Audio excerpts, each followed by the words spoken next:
On this episode, we talk about the Snyder Cut, the Last Ronin, and Valheim, and also new update on Nova Nation. Wakey, wakey, smell those eggs and bakey. It's time for Breakfast Talk, a podcast discussing current, independent, and mainstream entertainment topics from gaming and movies to comics. Start your week off right with the Breakfast Boys. As always, if you can smell what we're cooking, click that like button, and if your tummies are rumbling for more, click subscribe and ring that brekkie bell to turn on all notifications. All right, let's talk. Welcome to Breakfast Talk. Breakfast Talk! Episode 2 of Season 2. Deuces from the deuces. And Dylan is up first. Get it, Dilly. Yeah, we're talking about video games, and I had to look this one up recently because I wanted to learn about it. But basically, we're going to share a little trailer with you of a game I want to talk about. All right, share the screen. Bow.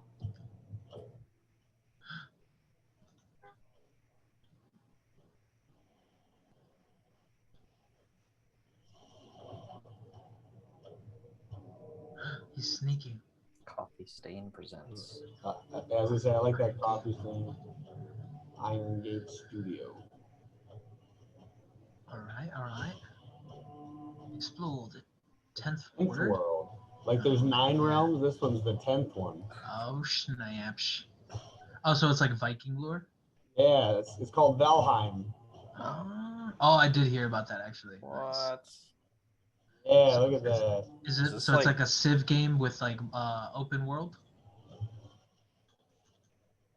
I learned a new term for games like this. What?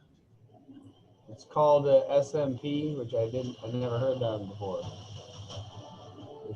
Which is survival multiplayer. Oh. Okay.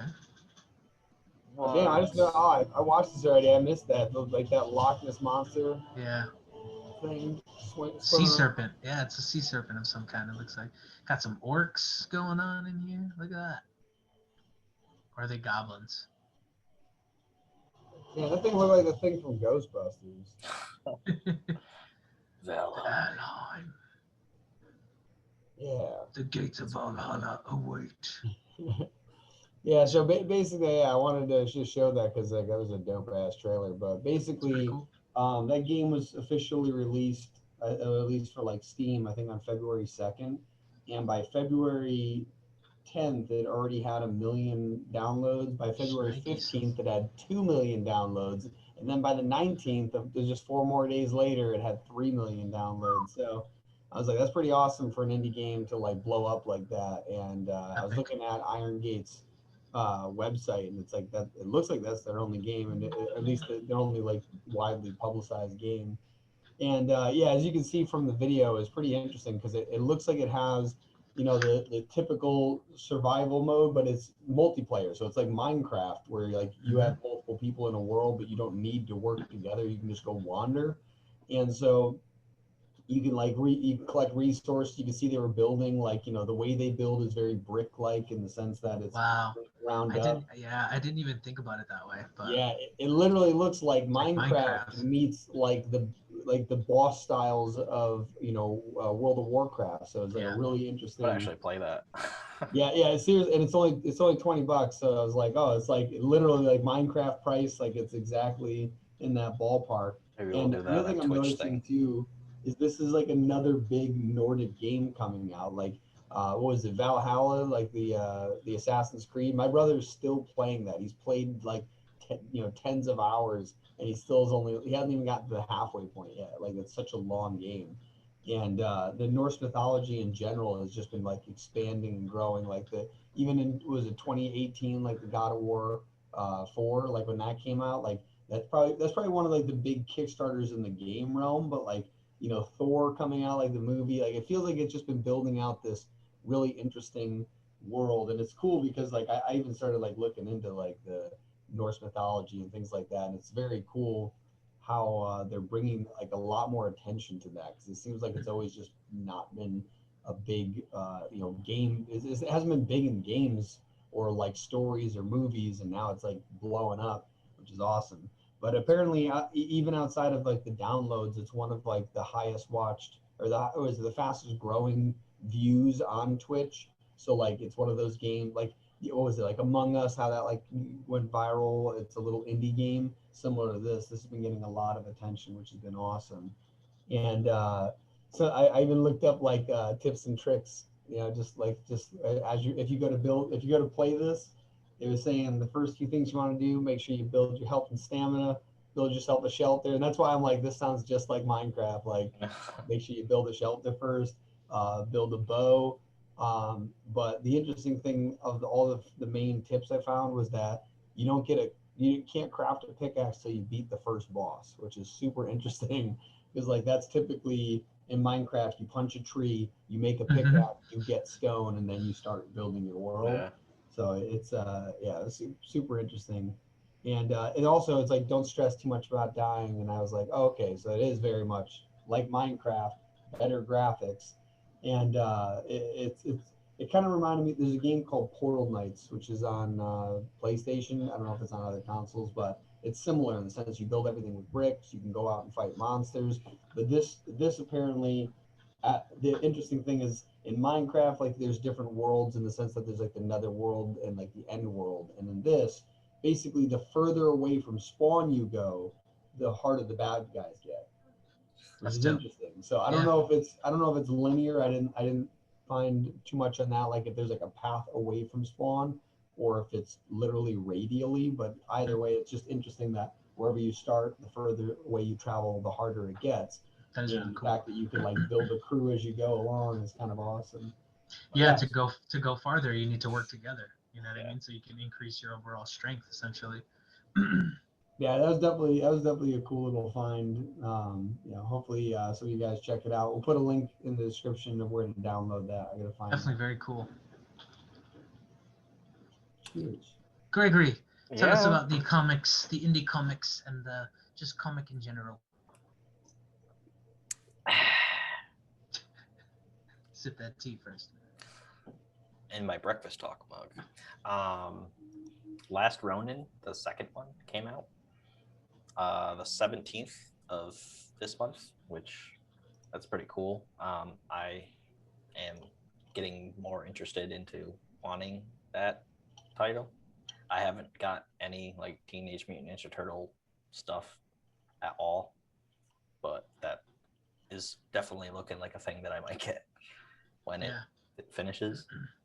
Like what you said before we started recording, you probably are going to wait for the whole graphic novel or whatever. If they actually do that, that's probably what I'm going to do. Yeah, I hope they do a trade at the end. But yeah, do they have like a schedule when they've been putting out like, hey, this is when the next one's going to come out kind of stuff? Because like I felt like the first one dropped like a few months ago now. Yeah. I don't know if it was Corona that delayed production or what.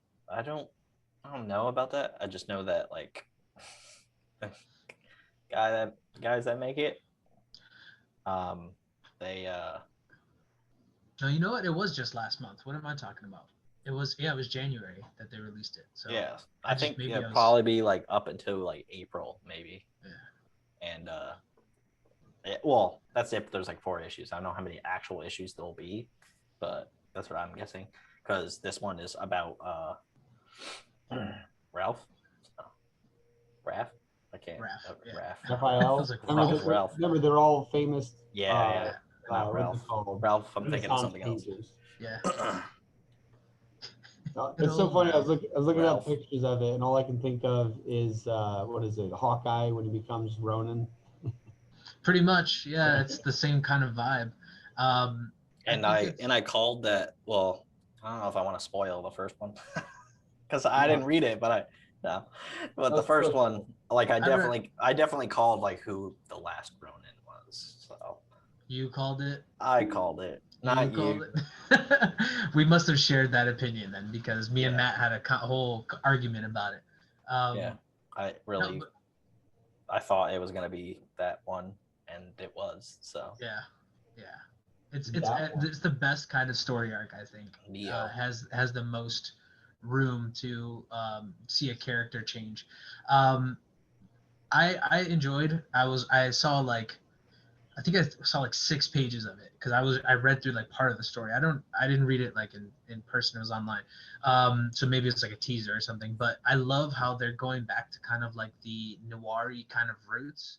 Like it's very heavy black. It's very like dark. It seems like that's kind of what they're going for. Like kind of more of like a Sin City um, meets Ninja Turtles kind of vibe, which I really dig because I think it is definitely more towards the roots of the comic. Like, um, you see all these different iterations of the turtles where they're in more of a kid friendly kind of format. But in this one, it's very much like there's going to be blood, there's going to be death, there's going to be a revenge, there's going to be more adult themes and topics and stuff like that. And then you have a world where essentially like even the police officers essentially are bad guys. So Yeah. that's pretty cool. And movie news is all. Oh, that was it for the comic news. Okay. Yeah. I'll make this quick with the movie news too. So DCEU, they've been kind of making some moves, some statements. So I think it's interesting that the directions that they're going. Firstly, the Snyder Cut with that's coming to HBO Max pretty soon here. It keeps being like longer and longer out. But apparently, I was actually looking at their budget too. Like they've had a tremendous budget after the fact to make the Snyder Cut. Like their CGI budget was pretty huge. So yes, the new Snyder Cut that's coming out will feature, for the first time ever in cinematic history, Martian Manhunter. So that's pretty badass. I really do like. I loved his character in general. Just the way that they've always written the Martian Manhunter. He was very just like stoic and like the intelligent one in the group who kind of just stands back and lets everybody else. He's kind of like Vision in a sense. Yeah. Have you ever Same watched kind of power set too. what was it, Supergirl? Yeah. Yeah, like that's probably one of my favorite characters in that universe too. Like Yeah. it's definitely a he's an awesome, very interesting character, and his background's like all mysterious, and even as it comes to light, it just gets more weird. It's a very cool. He's a very cool character. Yeah, I actually think like he has. I've never read any of his comics and stuff, but I think his backstory is pretty cool because it's like it's supposed to be like a culture that still exists. You know what I mean, kind of thing. And you see more of his people come into light as the Justice League expands into space and all that kind of stuff. But yeah, so he's a character that's again never been seen on screen before, so it's interesting to see I guess what they're going to do with it. And then there's actually a cover image that is built from this new Snyder Cut Justice League, but it's in issue 52 of the Justice League. I'm sorry, 59, number 59, the cover, and you see he's featured on there with our Jason Momoa, styled Aquaman, and then obviously our Wonder Woman or Gal Gadot. It doesn't look extremely like her, but here you go, Gal Gadot. I'm sorry, and yeah, so it's featuring that style, and you can see his design there. And apparently they're going to stay very true to that design. They're not going to modify it too much. I think that's in line with like again how they varied away from the villain's name. Oh, God darn it, I always forget his name. No. In Justice League movie, there was a villain that they fought. It's not Darkseid. Oh, Steppenwolf. Steppenwolf. There you go. Yes. Yeah. So they're in the Snyder Cut, they're going back to that like original design that they had even teased in the Superman v Batman. So they're going back to that. So they're trying to stay very I think centered around the comics and how the characters look and feel. So that's pretty cool to see that he's going to be in that kind of traditional stance. We're not going to see anything new and surprising and something we might not like from it. We already know what we're getting into there. But then also in another section of the DCEU, the Flash movie that's been scheduled from basically the start of the Justice League movie has been rumored to come out, and it's supposed to be a Flashpoint movie, so everybody's like been kind of nuts about it. So they're going to introduce their first Latino character as Supergirl, which is super interesting choice, I think. And it kind of makes sense with like how Henry Cavill looks. Like he kind of looks like he might be like Latin mixed or something like that. So it actually works out. And the Sasha Calle, she's I guess a soap opera star. I've never really heard of her prior to this, but seeing photos of her and then like they do like the cast renderings, like how she would look as like a Supergirl character. I think she looks really cool. You see a dark-haired Supergirl, which is kind of different, which I do like because it's more true to like how I pictured Kryptonians looking because of the way that we see Superman. I thought like, okay, that's like, especially if that's his cousin, you know what I mean? Like they would have a similar look to them. And not seeing her as, super blonde, blue-eyed, kind of like the current iterations of Supergirl was just interesting to me. And again, yeah, Latin community coming up. So, Wepa. Yeah. So that's all I got. It's muy bueno. Yeah, Ezra Miller apparently is going to be in this Flash movie, and I think he is going to continue on with the DCEU. In the article that I read, it was like that they're still in toss-ups as whether they're going to recast him, because he had expressed that he wanted to not be in that role anymore. I think that there was just conflicts on set because the whole production of the Justice League was kind of crazy. Yeah. So I just don't like his running. I think he was kind of a non-factor for me in that movie, and it was a little upsetting because he's a really powerful character, like, and he's a staple of the of DC Comics, if you ask me. He's the speedster. Like everybody, you have Quicksilver and Marvel and stuff like that, but there's nobody that compares to the Flash. He's super iconic for DC. So I just thought that's why they're giving him this Flash movie. He's one of their iconic characters. Having it be a Flashpoint movie, now they can recast a whole bunch of different roles if they want to for different universes. Okay, cool. So I'm just ready to see this damn movie already, and hopefully he stays with the universe. Because I think, again, he fits the role. He fits what they're doing with like the darker kind of side of the cinematic universe. Run, Barry. Run, Barry. Just keep running. Every problem you ever have will be solved by running fast. Dude, someone's watching right now and they're like, I'm Barry. I can do this. I'm alive. Barry, no, run. No, you're not. All right, cool. That's it. That's all I got for cinematic news. Sweet. Now, crowdfunding to look for. Flytrap is by Caleb. I'm going to butcher his last name. His last name starts with a T. I'm not going to say See it. if I can try this. Because I can't say it. It's like Theras or something. Whoa. You didn't put it in the doc, so I guess I can't try. Yeah. But he has a Kickstarter that's ending very soon. And he's almost to his goal. It's called Flytrap. It's a time traveling sci-fi adventure. Looks pretty. Yeah. It is? Oh yeah, that Rick and Morty kind of. His goal is 7,500. I don't get how it's not there yet, but he has a ton of backers. It's 7 days left. He's getting there. Rusat. Let's just call him that. I can't say his last name. But it's like a massive graphic novel. It's not like super massive, but it's like 60 pages, I think.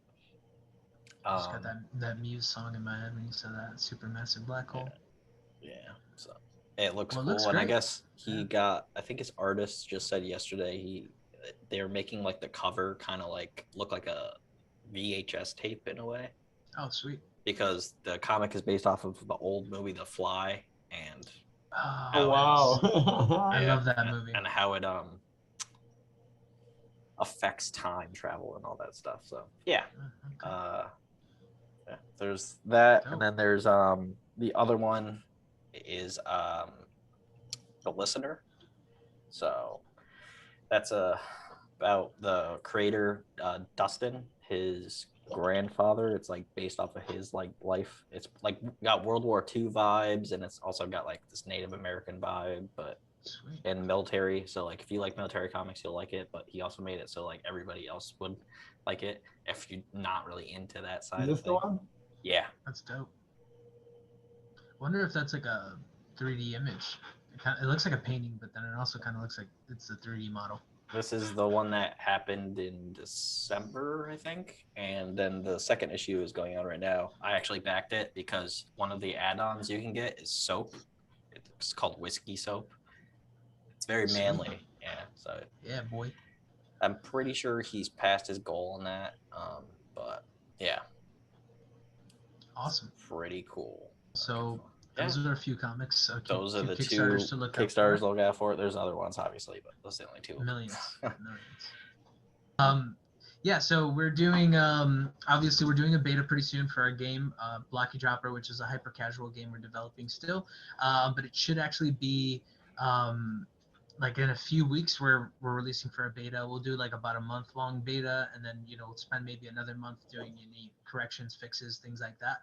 So yeah, within the next month we're definitely going to be looking for a lot of people to do beta testing. If you are a professional beta tester, let us know. So if you can do it for free, that'd be great. Obviously we're an indie company, so we don't have a tremendous amount of resources to do that kind of stuff, but we are thinking about hiring at least one professional tester to give us really concise kind of details about how we can improve the game. But yeah, so it's super exciting. We have a feature that nobody's seen yet, so that's going to be introduced in the beta. Once you play the game, you'll understand what I mean by that. And then actually we have another feature once the beta is done, like the main games are basically done. We're going to add in a different feature that's going to kind of change a little bit of the game, but majority of it's going to be the same.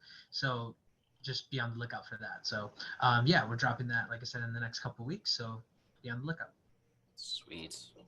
And SeerNova news, we are still working on Nova Nation. It's gonna be like a forever ongoing thing, but you can sign up right now if you want. Link is in the description, but there's going to be more features added to it from the other creators that are on our platform. We'll be talking more about that in the future. Yes. We just had a meeting yesterday, and we've had 2 meetings about it already, and it's there's definitely another meeting this next Saturday. A few more coming up. Yeah. A few more to be had. But yeah, it's an awesome premise. Yeah, and part of Nova Nation is for our new solo series, Scales, and Scales is literally being lettered right now. I don't know if he's doing it literally right now, but I don't know what they're doing in Canada. But he's freezing in lettering. But yeah, so he's doing that, and that should be done soon. And then finally, the digital version can be sent to backers on our Kickstarter, and then Seer Chronicles is getting there, but it's still a little slow. But yeah, it's getting there. Epic. Yeah. But yeah, I'm super excited too about the game release, your guys' game. I'm waiting for that. And also, we have some updates on our last Kickstarter, our collective Kickstarter that was for Chronicles of Horror. It's been turned over to a real colorist. Now, I was handling the colors, and then life got really hectic, and I wasn't able to finish out the colors. But now I handed over to, he does your work for everything. Oh, he does all the colors. He does all of our colors. He's an awesome, amazing colorist. So he's taken over all the pages that he's done so far are amazing. We just got to get it lettered, and then we're ready to do our backer rewards and all that kind of stuff. So we'll definitely be wrapping up that, closing off the fulfillment part of that pretty soon. So yeah, super excited about that. And then we're starting work on issue 2. So that's pretty cool too. Yeah, which meetings are starting this week. So tomorrow. Sweet. Yeah. Cool. Cool. And then Dylan with the Upstate Sound, doing some cool stuff. Yeah. Yeah. The Upstate Sound is doing some cool stuff. No, I'm actually pretty excited. This week we have our cinematographer in town. He's got his Black Magic camera. We're going to be recording 4 music videos, a couple with our own artists, a couple with artists that we're working with. And coincidentally, one of the artists had to cancel, but now we actually are going to be doing one for another artist that we've been wanting to do one for. We finally reached out to him, and he said yes. So we're going to be doing that as well. And coincidentally, our cinematographer is here just long enough that one of our artists is performing on stage, and so we're actually going to be getting that. Take advantage of that. Awesome. Yeah. I think it's the show's the day before he leaves, so just coincidentally worked out great. So super excited about that. So those will all be videos coming in the future, because our video editor is phenomenally fast, and so we'll be recording this week. And depending on more when we want to release them, not so much when they're made, but they'll likely be made within the next like 3 weeks, and 3 to 4 Sick. weeks. So they'll be pretty excited to see those come out. Sweet. Awesome. Okay. Well, thanks for watching. Make sure to click the subscribe button if you didn't yet. The like button. Leave a comment. And yeah, leave a comment of like, anything that we talked about. Because Yeah. yeah, Leave comments. Leave a comment, engage a little bit. Hit the like button, subscribe, Greg's hit not the allowed to eat notification unless you bell. comment. Yeah. That's Look at fine. him. He's wasting away. No, I'm not. Actually, it might be helpful if we did that, right? Like, because we're on our weight loss journey this That's year. true. So Yeah. Tell Greg how good he looks. you look amazing, Greg. Oh my god. Exactly. In the comments, make comments. sure Exactly. it can even be negative feedback. Just or if there's other indie games you guys want us to talk about, I'd love to check them out. If there's any Kickstarters that you guys are interested in that you guys are seeing as awesome. Any upcoming films or shows or anything that you guys anything you want us to talk about, anything. comment section. That's what's fun. That's what it's fun. All right. And that was Breakfast Talk. Later, guys. Breakfast Talk. Breakfast time.